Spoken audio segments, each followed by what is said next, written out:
Il y a en ce moment, même si le commun peut ne pas le deviner parce qu'ils ne sont pas des professionnels de l'analyse politique, mais il est fondamental, les stratèges tirent les conclusions. Je prends des stratèges européens, notamment français, et les autres tirent des conclusions.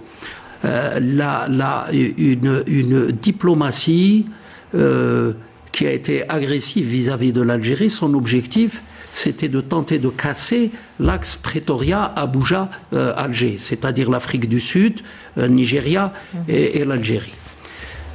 Au-delà de la lecture émotive qui n'a pas son sens ici, c'est trois pays qui ont une capacité financière relativement intéressante. Et donc, ils peuvent gérer un ensemble régional et être un élément d'un montage financier majeur pour le développement. Ça veut dire que le hub pétrolier et énergétique qu'on évoquait tout à l'heure, les richesses minières qu'on évoquait, la capacité démographique, la capacité en énergie renouvelable, si vous avez un axe majeur de trois pays qui ont une lecture relativement complémentaire, vous pouvez avoir un ensemble géostratégique important et un acteur à eux trois important.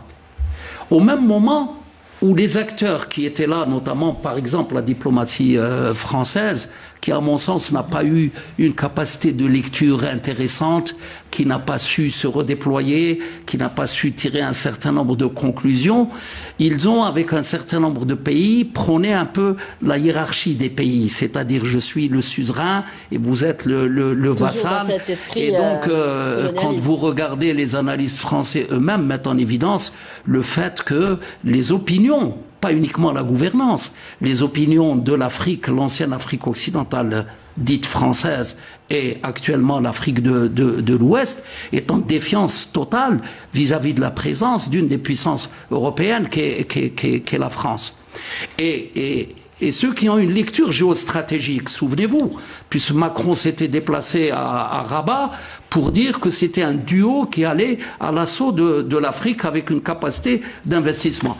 Les choses se sont inversées totalement. C'est-à-dire que l'Algérie qui avait une lecture, la lecture du non-alignement est une lecture encore plus profonde. Oui. Que dit l'Algérie dans sa philosophie, qui est partagée par bon nombre? C'est aux pays concernés d'avoir la maîtrise d'une grosse partie de leur destin. Ça veut dire de tenter institutionnellement, économiquement et autres, d'avoir un minimum d'autonomie. Et donc, cette lecture, vous la retrouvez dans le NEPAD, oui, le programme de développement infrastructurel.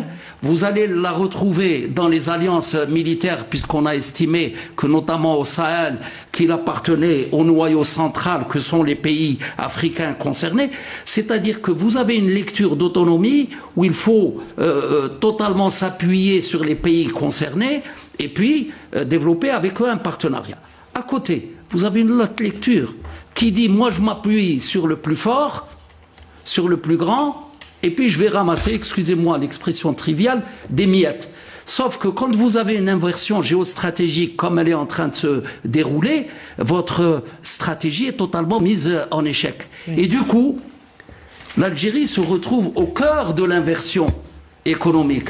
Ça veut dire qu'elle est un des acteurs majeurs de la possibilité de recomposition. Alors, rapidement, s'il vous plaît, on arrive un peu au terme de l'émission. Voilà, les Russes, les Chinois ont tiré cette conclusion, et les acteurs du Moyen-Orient, notamment le Qatar, aussi a tiré, puisque lui est présent dans cette région. Et donc, il constate le rôle de l'Algérie, et il constate une évolution géostratégique qui est en train de se faire. Et c'est comme ça qu'il faut comprendre le rapprochement avec l'Égypte, le rôle de l'Algérie sur le litige potentiel entre l'Éthiopie et l'Égypte. Donc, tout ce rôle fédérateur, comme vous l'avez évoqué, ce rôle de médiateur, ce rôle de vision de paix et de nouveaux partenariats, de nouvelles relations mondiales, pourrait rapporter gros à l'Algérie. Les acteurs évoluent eux-mêmes et comprennent nettement mieux la position. Bon.